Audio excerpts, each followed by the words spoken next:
Everyone, this is doctor Neelam Avtar Singh, homeopathy consultant. इस week हम बात कर रहे हैं 5 days 5 बिग डिजीजेस, 5 ऐसी बीमारियों के बारे में जिनका होम्योपैथी में सक्सेसफुली हम ट्रीटमेंट कर सकते हैं। आज 3rd डे है। आज हम बात करेंगे सीलिएक डिजीज की। व्हीट एलर्जी, ग्लूटेन एलर्जी या सीलिएक डिजीज, बेसिकली तीनों टर्म्स इंटर रिलेटेड है। सीलिएक डिजीज एक ऑटो इम्यून डिसऑर्डर है। इसमें जब भी पेशेंट व्हीट या ग्लूटेन खाता है तो उसका ऑटो इम्यून सिस्टम एक्टिवेट हो जाता है, तो वो एंटीबॉडीज पैदा करता है और स्मॉल इंटेस्टाइन पर अटैक करता है। सो ये लोग व्हीट नहीं खा सकते, गेहूं नहीं खा सकते, वो पदार्थ नहीं खा सकते जिनमें ग्लूटेन होता है। मैं पिछले 2006 से अबाउट 17 ईयर्स से इन लोगों का ट्रीटमेंट कर रही हूँ और बहुत सक्सेसफुल क्योर्स हैं। सैकड़े ही बच्चे, सैकड़े ही लोग ठीक हुए होंगे। इसका इलाज लंबा है, साल, 1.5 साल, 2 साल लगता है, क्योंकि सारा रिपोर्ट्स बेसिस पे है। सभी रिपोर्ट्स करवाई जाती हैं एवरी 3rd मंथ, उसी के बेसिस के ऊपर ही ट्रीटमेंट है। सो आज हम एक बहुत ही टीडियस केस की बात करेंगे जो बहुत कॉम्प्लिकेटेड था, जिसमें जल्दी जल्दी आराम नहीं आया और तकरीबन 4-5 साल लग गए इसको ठीक करते करते। सो ये केस है एक बच्ची का जो 2017 में मेरे पास आई थी। उस वक्त ये 11 इयर्स की थी। अभी 2 महीने पहले ही इसको wheat allergy, celiac disease detect हुई थी। इसका TTG 86.90 था और 1 साल से पेट में दर्द रहता था। बच्ची वीक होती जा रही थी, कमजोर होती जा रही थी, इरिटेबल हुई जा रही थी। टांगों में दर्द, घुटनों में दर्द, पेट में दर्द, लूज मोशन, HB कम हो गया। जो सीलिएक डिजीज के, व्हीट एलर्जी के जो जनरल सिम्टम्स हैं, सभी इस बच्ची में थे। इसकी हाइट 4 फुट 4 इंच थी और इसका वेट 22.7 किलोग्राम्स था। हमेशा लूज मोशन लगे रहने, सिर दर्द होना, टांगों में दर्द, एंकल्स में दर्द। तो इसके लिए ये थोड़ी बहुत अपने लोकल डॉक्टर से दवाई ले लेते थे, थोड़ा फर्क पड़ जाता था। लेकिन टेस्ट होने के बाद पता चला कि इसको सीलिएक डिजीज है। अभी जब से पता चला था कि सीलिएक डिजीज है, तभी से व्हीट या ग्लूटेन इसका बिल्कुल उन्होंने 100% बंद कर दिया था। जब भी ये बच्ची सुबह स्कूल जाती है, स्कूल जाते वक्त इसके इतनी दर्द होती है पेट में, बस जाने से पहले ही स्टार्ट हो जाती है और बहुत ज्यादा वीक, इतनी वीक कि खड़ी भी नहीं प्रेयर में हो सकती। अपने स्कूल में प्रेयर होती तो इससे खड़े नहीं हुआ जाता था। रोना बहुत जल्दी, हर वक्त शरीर गिरा गिरा, हर वक्त थकावट। और अदरवाइज बहुत इंटेलिजेंट है, लेकिन किसी भी एक्टिविटी में पार्टिसिपेट नहीं करती थी, क्योंकि हमेशा इरिटेट रहना, हमेशा थके हारे रहना, ये सब कुछ था।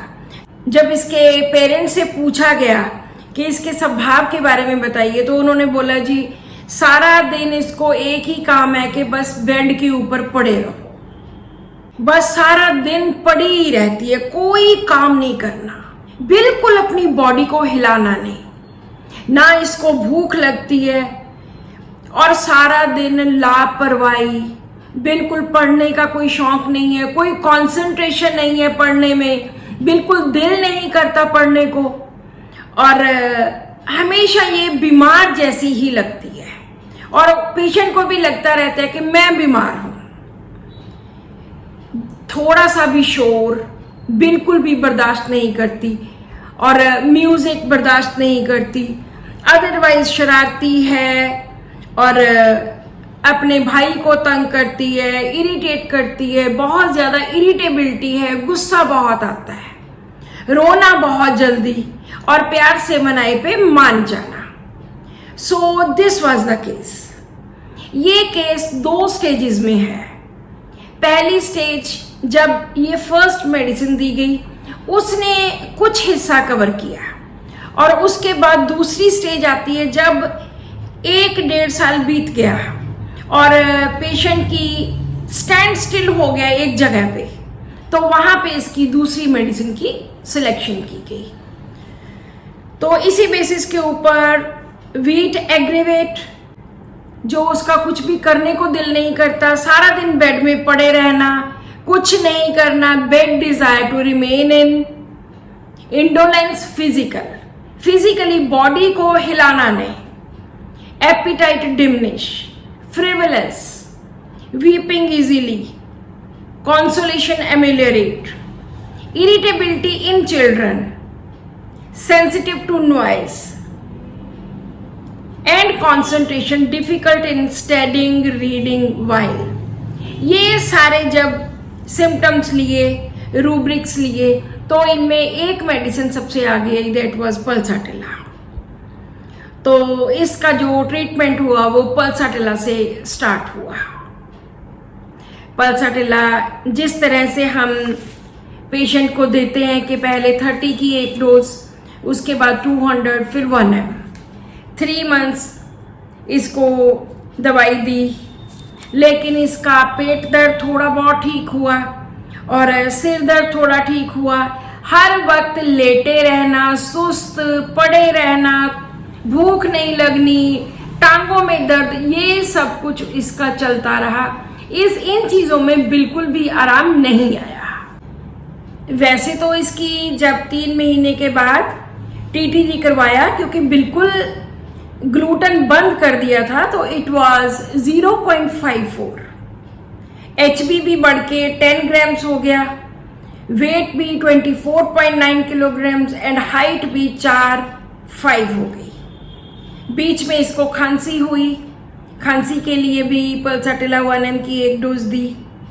तो ये मेडिसिन कम से कम 1.5 साल चली, लेकिन इस 1.5 साल में इसने थोड़ा बहुत भूख में आराम आया, थोड़ी बहुत एक्टिविटी इंक्रीज हुई, लेकिन ये नहीं था कि पेशेंट को बहुत आराम है। और रोती बहुत थी, मानती नहीं थी। इसके 3 महीने के बाद जब दोबारा टेस्ट करवाया तो इट वाज 0.45। सो बात ये नहीं थी कि उसकी वीट एलर्जी ठीक नहीं हो रही, रिपोर्ट्स नॉर्मल थी, लेकिन पेशेंट भी तो ठीक हो, पेशेंट को भी तो वेल बीइंग की फीलिंग आए, वो तो नहीं आ रही थी। थोड़ी भूख इंप्रूव हुई, वेट 25.9 हो गया। जो इसकी नेक्स्ट रिपोर्ट थी दैट वाज 2.53, जो लेस देन 20 होना चाहिए, लेकिन फिर भी पेशेंट के पेट में दर्द, टांगों में दर्द, वीकनेस, पड़े रहना, काम नहीं करना, पढ़ाई में ध्यान नहीं लगना, इचिंग स्टार्ट हो गई।